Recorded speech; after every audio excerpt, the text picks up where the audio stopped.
Is there anything more frustrating in football than conceding a stoppage time goal to lose the game?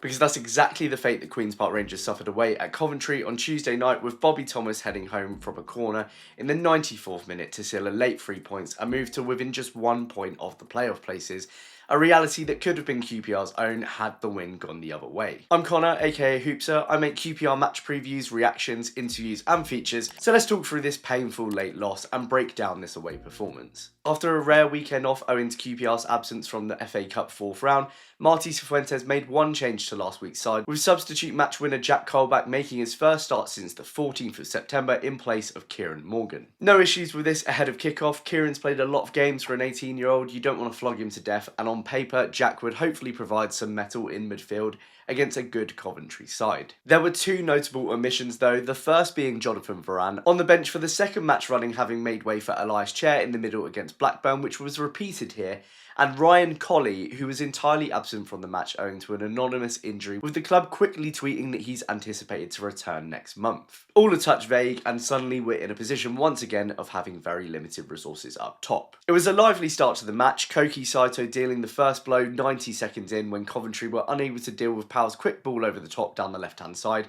the Japanese winger picking up possession and shooting over the bar. Our pressing was really effective in these opening minutes, preventing the Sky Blues from playing out from the back, which forced them to turn the ball over to Smith inside their own box 5 minutes in, and his shot was deflected out for a corner. But around 9 minutes in, Coventry started to get a foothold in midfield and soon showed their own hand with a trio of attempts.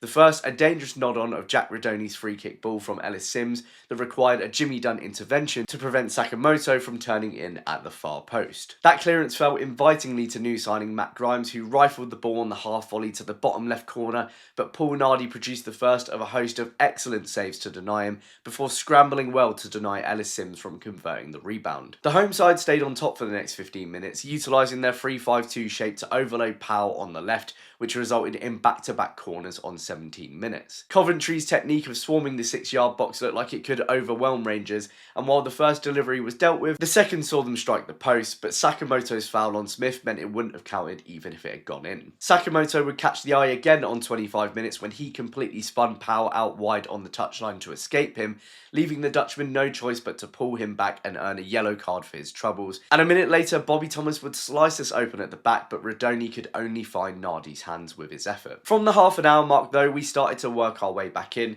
Colback doing excellently well to keep the ball down on the volley from Chair's deep corner delivery, but bending it the wrong side of the right hand post. Edwards' header would go wide of the opposite post 7 minutes later from another Chair delivery, but it would be Paul Smith to test Dovin the most on 42 minutes, taking down a lovely Cook diagonal out on the right hand side, cutting inside of De Silva and blasting an effort at goal that was parried away by the keeper to ensure the match stayed 0-0 going into half time. That felt on balance a pretty fair result. We'd looked a good team in flashes, we'd prevented Coventry from dominating the game for too long, and Nardi was on song to get us out of any trouble. This match continued in a similar fashion in the opening of the second half, but on 52 minutes, Mickey Frey was gifted our best chance of winning the game. It started with a moment of genius from Elias Chair, who sneaked the ball behind himself around the corner to release the overlapping Powell into acres of space. He decided to go early with probably his best pass all season, curling a grounded ball in front of the retreating Coventry backline to set Frey free with only the keeper to beat,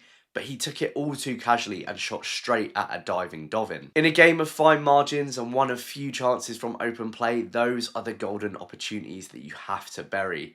The keeper did very well, but put it either side of him and that one's in. It's the kind of ball that Colley would have relished had he been fit enough to play. This was the chance that really fired the game up, Coventry immediately down the other end and nearly scoring themselves. Nardi punching away a dangerous corner ball before being forced immediately back into action when Binks tried to twist in Torp's effort from the edge of the box in true Morgan Fox fashion. 2 minutes later it was Rangers on the attack again, Chair laying the ball off to Saito who curled it wide, the Moroccan forcing a Dovin save at the near post shortly after, and Colback shooting way over from the resulting corner. Cifuentes made his first two changes of the game on the 60-minute mark, Lloyd replacing Frey and Varane taking the place of Colback, and if Frey's missed chance wasn't the sliding doors moment of this game, this double change was, because from here we really started to regress. These two tweaks both caused problems that made us drop deeper, the first being that Lloyd against another organised defence couldn't make anything stick, meaning we couldn't stop the ball from coming back on us. Frey might not get a ton of chances away from home,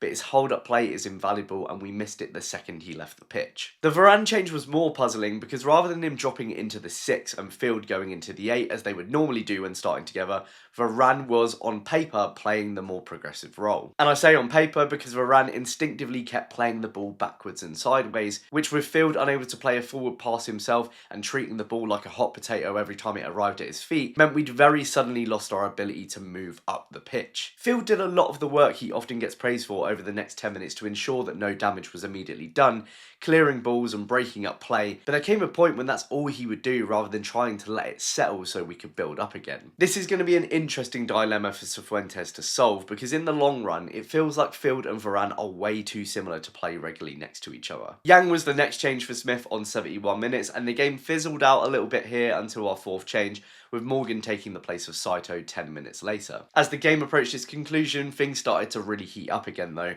Paul Nardi making his best save of the game on 85 minutes when a fantastic lofted through ball from Sakamoto released Mason Clark in behind, but our keeper was quick off his line to smother it on the edge of the box. Nardi was our clear man of the match for me, and at this point I'm thinking probably our best keeper since Smithies. Unfortunately though, his hard work to keep us in the points was unravelled in the dying minutes of the game, thanks to one of my biggest issues with this QPR team, and that's our astounding inability to take a corner. Between 86 minutes and 93 minutes, QPR had 5 of them in a row, all taken by Powell. Only once did he beat the first man, on that occasion resulting in a powerful header from Edwards that could have easily won us the game had it not deflected off the head of a defender. I know he's going for that near post, but Chair and Powell have been so infrequently capable of delivering consistent corner balls for the last couple of seasons now that I can't believe we've not given someone else another go. Sure, they're probably good at them in training, but Cifuentes and Khan must surely see how many opportunities we waste, especially given we've got some really good headers of the ball inside the box, if only we could find them. Of course, when Coventry finally broke free in the final minute of the game and won themselves a corner of their own,